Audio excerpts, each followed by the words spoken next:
It's Tuesday, November 19 and 36 days until Christmas. It's also International Men's Day. Government moving to address rash decision by Troy Resources Guyana to lay off employees. An infrastructure minister confirms Inter-American Development Bank halts funding for Sheriff Street Mandela Road project, citing negligence of contractor. Welcome to InfoHub. The government has expressed disappointment in the rash decision by Troy Resources Guyana for laying off approximately 300 workers with little or no notification. Minister of Natural Resources, the Honorable Raphael Trotman, told InfoHub that Cabinet has been briefed on the matter and efforts are being made to address this situation.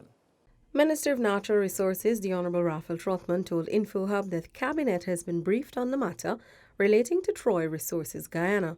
He said efforts are being made to deal with the situation at the company. It's a serious development, no doubt. Cabinet has been briefed by myself and Minister of Social Protection, Minister Ali, this morning, and a discussion has ensued. It has been, in fact, going on for several weeks. We believe that the action taken by the company, of course, is precipitous. The minister says every door has been opened to the company for them to resume operations in a shorter time. We've made that possible for them, and so we will be engaging the company about early restarting and as well, of course, bringing all of these workers back on. This is not the time of the year that we should see workers going home.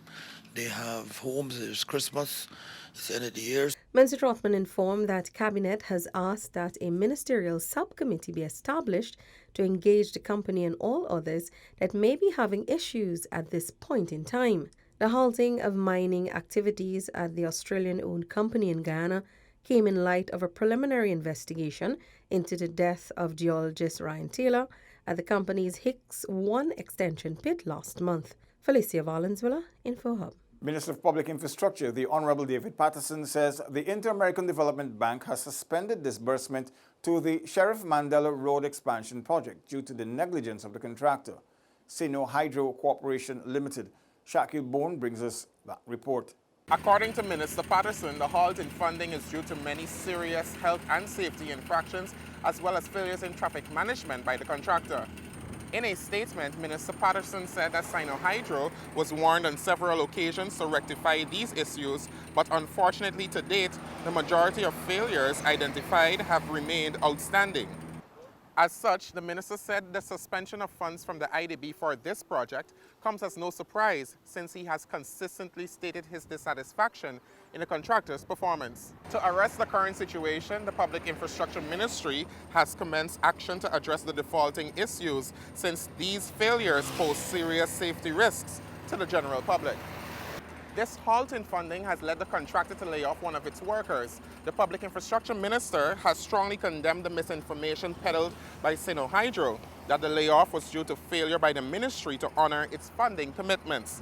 Rather, Minister Patterson has urged the contractor to take responsibility of its contractual obligations so that the $6.2 billion project can be executed to enhance the lives of Guyanese. Reported from Mandela Avenue with videographer Kareem Peters, Shakil Bourne, for InfoHub. Minister of Finance, the Honorable Winston Jordan, during an interview with InfoHub, explains how the public sector salary increases translate into more disposable income for Guyanese. For public sector workers, the improved salary package could not have come at a better time. With large percentage increases in allowances and salaries ranging from 9 to 3% retroactive from January 1 of this year and tax-free, Finance Minister, the Honorable Winston Jordan, says once funds are available, all will get a piece of the pie. We paid what was called a bonus in 2015 and 2016, subject to the availability of monies, and at the same time we paid it to all of the public sector, not just a certain category of the public sector that was done in the past and that was meant to divide our workers. I think the reaction and the reports of our last increase prior to going into our elections has been nothing short of astonishing. I think everybody accepted that the government has done well for them, and I think they see a future with this government where they can be sure that the government will be looking after the interests. The Finance Minister added that it's been a while since the total emoluments package has been looked at in a constructive way. A major part of the effort is the widening of the tax net and reducing the amounts paid. It is this government that has reduced the income tax reduce the income tax. Let it be known that it's this government that has reduced the income tax for the worker and for public corporations that are involved in manufacturing and so on, and in small industry. So we have a record that cannot be matched against the 23 years. Not true. Regional Executive Officer for Region 2, Dennis Jacaran, debunks claims of food shortages at the Anna Regina Secondary School's dormitory. Responding to the claims made in one of the dailies, REO of Region 2, Dennis Jacaran, who was speaking at a meeting in the Tapakuma Lake Village, debunked them as false. On November 14, the Guyana Times was reported as saying that the kitchen of the Anna Regina Secondary School dormitory is out of essential food items. The REO said that this is fake news, noting that the dormitory has adequate food supplies and that the over 100 students housed at the institution are well fed. That is absolutely untrue. Nothing of the sort. And I'm making a public statement to say that it is mischief. The Anna Regina Secondary School dormitory caters for students residing in far-flung riverine areas in Region 2 and other nearby hinterland communities. Our children are properly fed in all our dorms.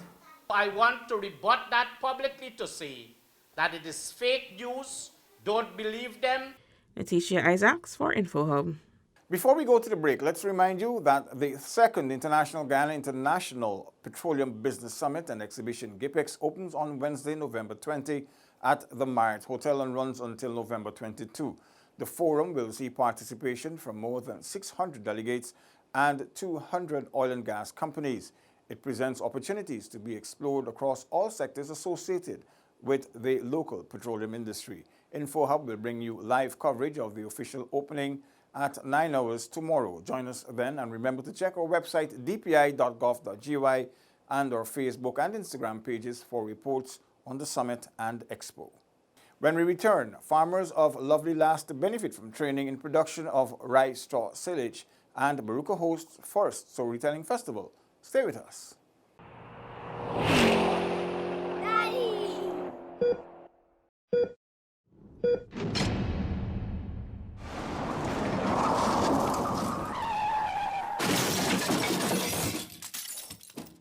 Thanks for staying with us.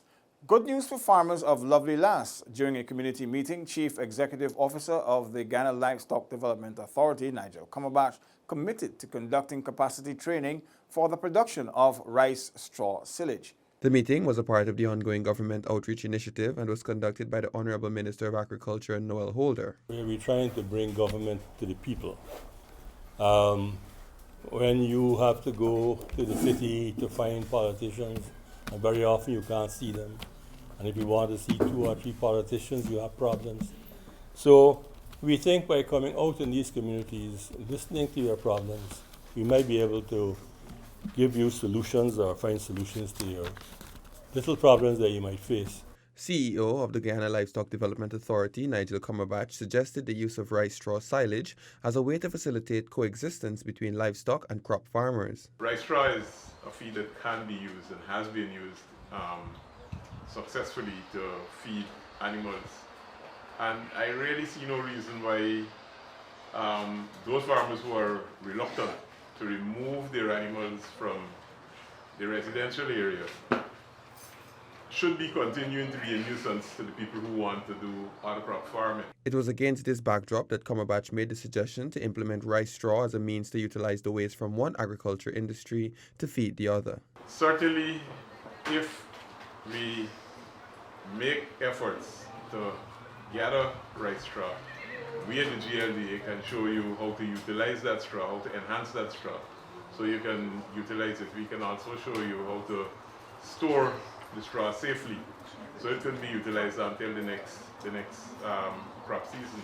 While this training has been done before, the GLDA, in its remit to ensure proper agricultural practices, is ready to do it again. Reporting for InfoHub, Nikosi Bruce.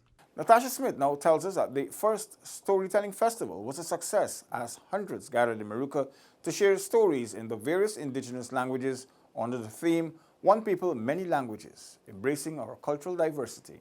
The festival was part of the observances for the United Nations International Year of Indigenous Languages, which is placing emphasis on reviving the indigenous languages around the world. Addressing the gathering was Vice President and Minister of Indigenous Peoples Affairs, the Honorable Sidney Allicock, who said the indigenous people should be proud since Guyana has 9 such languages. I know for over the years we have been misled and treated in a way that was lesser than who we truly are, and that is by trying to take away our language, thinking that English language was our original language. But English language came as a second language. French, Spanish, Dutch, Portuguese, all those languages came after. The minister noted that indigenous culture was intact before a lost Christopher Columbus came here and the indigenous peoples tried to save him. We were first. We had a language. We had our religion. We had our beliefs. We had our civilization. And this was sort of taken away from us. But in Guyana, the government believes strongly that the indigenous languages, the indigenous peoples, and as a matter of fact, all Guyanese must protect and ensure that their culture, their languages be kept. The Vice President noted too that this year's observances were launched in Aishalton, a community far advanced in preserving their language. He urged persons to value those who speak and work to preserve the languages from the various communities. The Storytelling Festival also saw the display of indigenous produce from the Muruka Sub-Region 1, football and volleyball competitions, and cultural displays, while in the evening persons told stories in the various indigenous languages and prizes were awarded. Reporting for InfoHub, Natasha Smith. Remember to tune in to the Voice of Guyana on Wednesday, November 20 at 11 hours when the Minister of State, the Honorable Don Hastings Williams, will be discussing matters related to the state on NCN's radio program Insight. Remember to check our website www.dpi.gov.gy and Facebook and Instagram pages for a special report on the recently hosted regional meetings. And on behalf of the Department of Public Information, happy International Men's Day.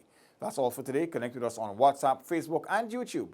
Much more news is on our website, dpi.gov.gy, and pop over to Instagram for the latest photo updates at DPI Guyana. Your Bridge and Weather reports are up next. Goodbye for now.